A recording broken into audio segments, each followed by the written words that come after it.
Hello, Dale Stevens. Hello, John Dean Natale. That would be you. That's me. That is me. You're right. Speaker extraordinaire, TED Talk.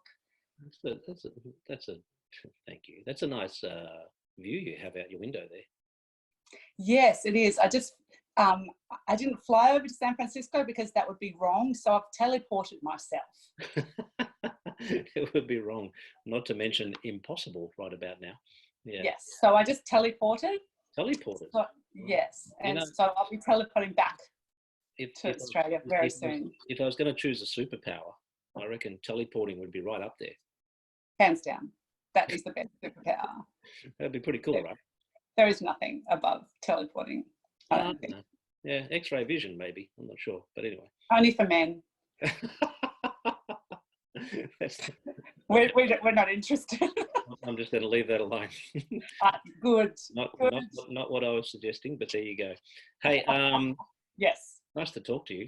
Nice to talk to you. Since we're all in isolation, and that doesn't mean we have to be isolated, right? So we can still talk. We have technology. It's a beautiful thing.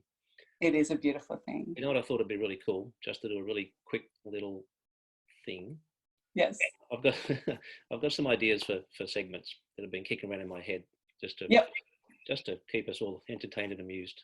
Yes. But I thought this would be really good to have a quick discussion with you, because I know the awesome work you do, and you said before about me being a speaker and a TED speaker, and you were one of my key speaking coaches, and a large part of my success was thanks to you. So thank you for that. My pleasure.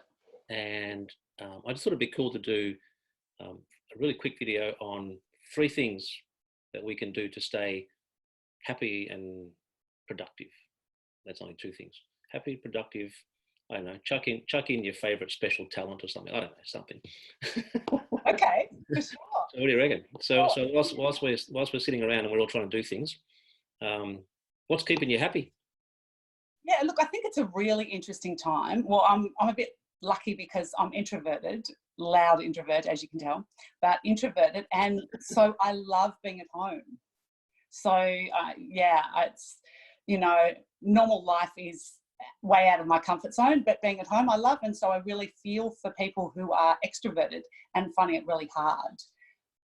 I'm sure there would be people who are already going stir crazy, right? Not being able to go and do the things they normally do. So yeah, and I think it's a really interesting time. I think it's an enormous, obviously a challenge, but an enormous opportunity for us to reimagine work, reimagine our lives, reimagine ourselves.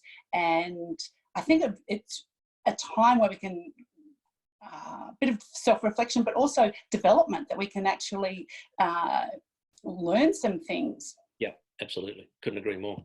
So basically what's keeping you happy is just staying at home. Is that right? Yeah. Pretty much. Okay, that works. I'm pretty happy at home too, I have to say. It's actually quite nice to be at home. But I find music is good for me. So if there's music playing, I can just run some stuff in the background or grab a guitar and make a bit of noise. That's always a good thing. That just keeps me going. That keeps me happy. That's a good thing. What about staying productive? Because it's tricky, right? We're at home. There's lots of distractions, and there's a lot of stuff feeding into our consciousness and our subconscious right now from the news and from social media. So how do you stay productive? Yeah, I think scheduling is really good, and to have a routine in the morning particularly, but then just, organising yourself, which is really not one of my strengths at all. Mm-hmm. But more organising of ourselves, of what we're doing each hour, and pretty much that. Yep. Okay. Because I'm hopeless at that, at structuring and organising. So what I try and do is I go, right, just for the next hour, I'm going to shut everything else out and just do this. Like pick one little thing and do that. Like for me, it's been, so over the course of the year or years, when you gather up all that resource stuff, like you find cool articles and you go, that's a really good article, I could use that at some stage, that's a great idea, I'd like to talk more about that, or here's a really good article I could share with people, or here's a good tip or whatever. I've got literally boxes of this stuff laying around, and so I've just been pulling that apart and going, right, what's something really cool that I could actually write or present now that would be really helpful for people in the current situation. So going through that and trying to find things that are going to be useful that we can share. That's been my productivity focus for the last little while. So, but I find just 1 hour blocks do the trick, because otherwise, if I try and schedule out my whole day, it never works. Yep. Very big fan of the power hour. Yes. Nice name. Hadn't thought about that. Is that trademark? Yeah, well, it should be. I've said it before.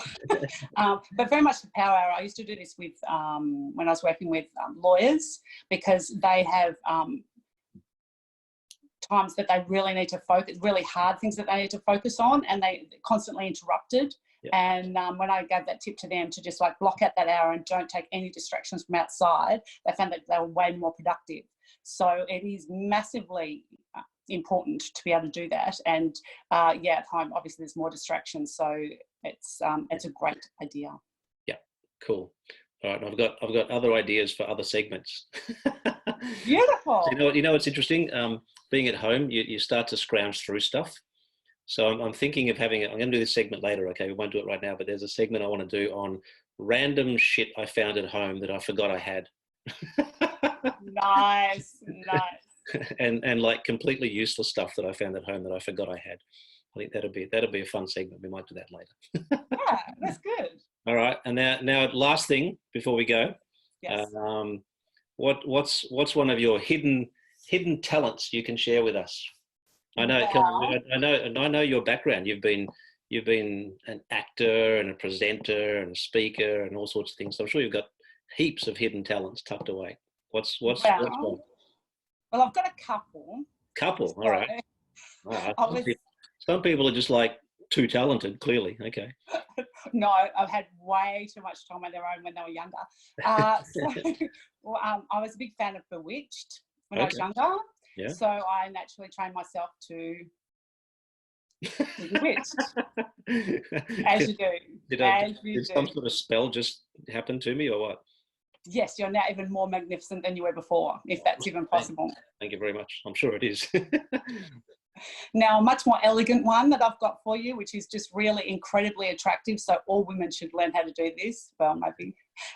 This is my dog impersonation. So it's...